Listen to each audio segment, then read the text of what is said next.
the floor test in Jharkhand that will take place at 11 a.m. In fact, newsbreak coming in that the JMM has now claimed that the party has support. The JMM Congress Alliance has support of 47 MLAs. So the JMM, from what it appears, is very confident of sailing through the trust vote that would take place in just hours from now. Also note that the halfway mark is 41, while they had earlier claimed that they have support of at least 43 MLAs. They are now saying that the ruling alliance has support of not less than 47 MLAs. In fact, that's the statement that's coming from JMM leader Supriyo Bhattacharya. Listen in to that reaction.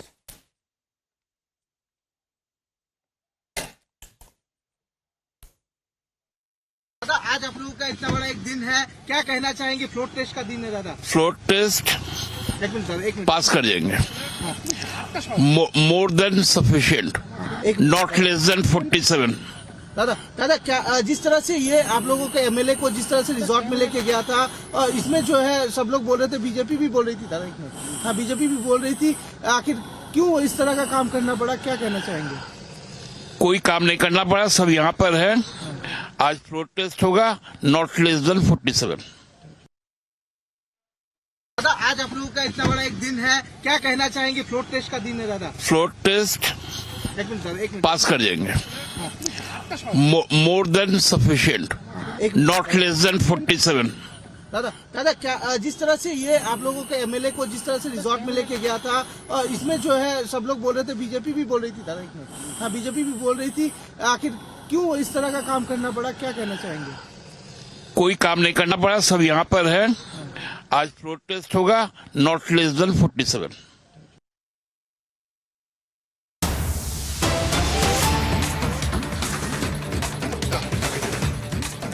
All right, so that's the big statement coming in of the JMM leader. But for now, to more related news break, the ED, as we understand, has now moved the Jharkhand High Court, challenging the FIR registered against its officials by former Chief Minister Hemant Soren under the SC/ST Act.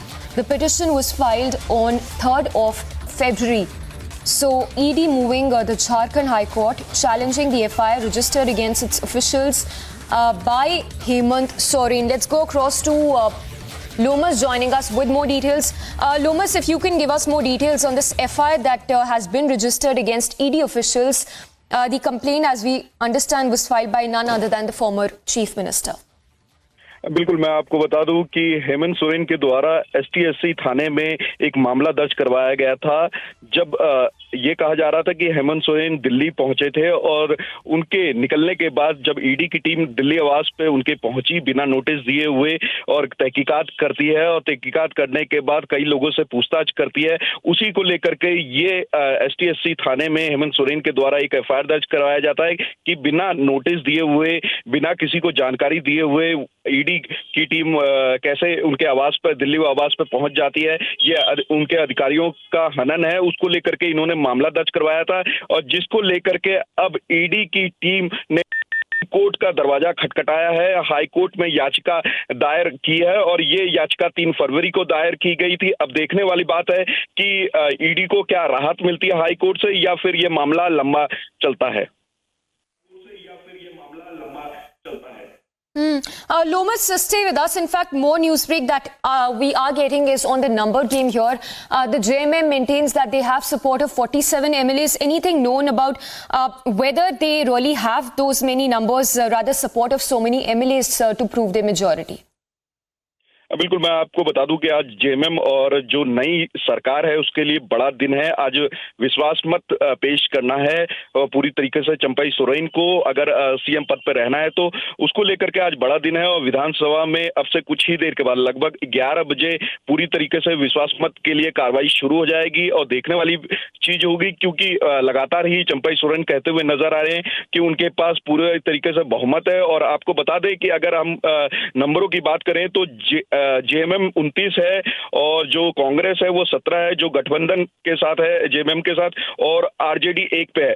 तो कुल मिला के लगभग इनके जितने भी विधायक हैं वो 41 के ऊपर, जो औसत संख्या चाहिए होती है 41, वो 41 के ऊपर बताई जा रही है। और अब से कुछ ही देर के बाद वो पूरी तरीके से ये सिद्ध हो जाएगा कि क्या जेएमएम सरकार बना पाती है या नहीं बना पाती है। लगातार ही जेएमएम ये कहती हुई नजर आ रही है कि उनके पास पूर्ण बहुमत है। आपने देखा कि जेएमएम ने अपने विधायकों को हैदराबाद भेजा, हैदराबाद से फिर वो अपने विधायकों को वापस उसी गेस्ट हाउस में ले आते हैं। और आज क्योंकि विश्वास प्रस्ताव पेश होगा विधानसभा में, उसको लेकर के अब जो तमाम विधायक हैदराबाद गए थे वो आ चुके हैं। कुछ देर के बाद वो विधायक बस में बैठ करके विधानसभा जाएंगे, वहां पे विश्वास प्रस्ताव पेश किया जाएगा और संख्या उनकी देखने वाली होगी। Right, Lomas, thank you for the moments. Of course, interesting to see whether they will be able to prove the majority, whether there is going to be, if at all, a hung assembly, or whether the JMM Congress will be able to prove, rather get more than 41 MLAs in their support. A lot of reactions coming in from the JMM as well as the BJP, the latter targeting, of course, the JMM and the Congress over the corruption charges that Hemant Soren is facing. Listen. Whatsoever the result of the confidence motion, the one thing is clear: Jharkhand has clearly lost. The way Jharkhand was humiliated in front of the national and international community is absolutely shocking. A chief minister was a fugitive on the run for 40 hours without any trace, without any contact with the top officials of the state. The state people of the state were left at their own mercy. And the way the chief minister was accused of 70,000 crore corruption, and he had to step down. He was then arrested. हम लोगों की शुभकामना है 2019 के पहले इस गठबंधन ने जनता और युवाओं से कुछ वायदे किए थे। 4 सालों में उन वायदों को उन्होंने पूरा करने की जगह भ्रष्टाचार को प्राथमिकता दी और जिसके कारण हेमंत जी की सरकार चली गई। फिर चंपई जी ने शपथ ग्रहण किया है, उनका 1 साल का कार्यकाल है। उम्मीदें हैं कि झारखंड के जिन सवालों को लेकर के और जिन विषयों को उठा करके आप सत्ता में आए थे, जो हेमंत जी नहीं कर पाए वो आप करें। लेकिन जिस तरह के बयान उनके आ रहे हैं, लगता है कि भाई पिछली सरकार की ही पट्टी छाया बनेगी, तो निश्चित रूप से भ्रष्टाचार और बाकी जो लॉ एंड ऑर्डर सहित जितनी भी गड़बड़ियां हैं उसको आप आगे बढ़ाने वाले हैं। इन सारी चीजों को ध्यान में रख करके कहीं न कहीं सत्ताधार के विधायकों में अंतर्द्वंद अंतर्कलह भी है। एक तरफ वो चाहते हैं कि भाई एक ऐसी सरकार बने कि चुनाव में आते उनको जनता के मूड से और जनता से उनको सामना करके वापस वोट लेना है। दूसरी तरफ पद और पदोन्नति का एक विषय भी है। इन सारी चीजों के कारण उनको 3 दिन झारखंड में सरकार रहने के बावजूद भी बाहर ले जाकर के रखा गया, कैद करके रखा गया, 4-5 पुलिस के कस्टडी में रखा गया। एक तरह से आज आए हैं, अभी भी उन लोगों को कस्टडी में ही रखा गया है। विधानसभा में जाएंगे तो उनका अंतर्मन भी क्या कहता है, आज हम सब लोग इस बात को जानना चाहेंगे। सिर्फ झारखंड नहीं, पूरा देश जानना चाहेगा कि भाई आखिर ऐसी परिस्थिति क्यों आई कि 5 साल के लिए एक चुनी गई सरकार 4 साल में ही त्यागपत्र देना पड़ा। मुझे लगता है औपचारिकताएं हैं, फ्लोर टेस्ट, क्योंकि नई सरकार है तो फ्लोर टेस्ट कराना होगा। परंतु जो आंकड़े हैं और जितनी एकजुटता है इंडिया गठबंधन में, विरोधियों के हौसले पस्त हैं। हम लोग को जो उम्मीद है, जो आंकड़े दिखते हैं 48 की, उससे भी ज्यादा बढ़ सकता है, एक हाथ और बढ़ सकता है, ऐसी संभावना है। तो पूरी तरह से इस संकट की घड़ी में पार्टी एकजुट, गठबंधन एकजुट, तमाम झारखंड वासियों का नैतिक बल साथ में और विरोधियों का पस्त हौसला, ये एक नई ऊर्जा प्रदान करेगा।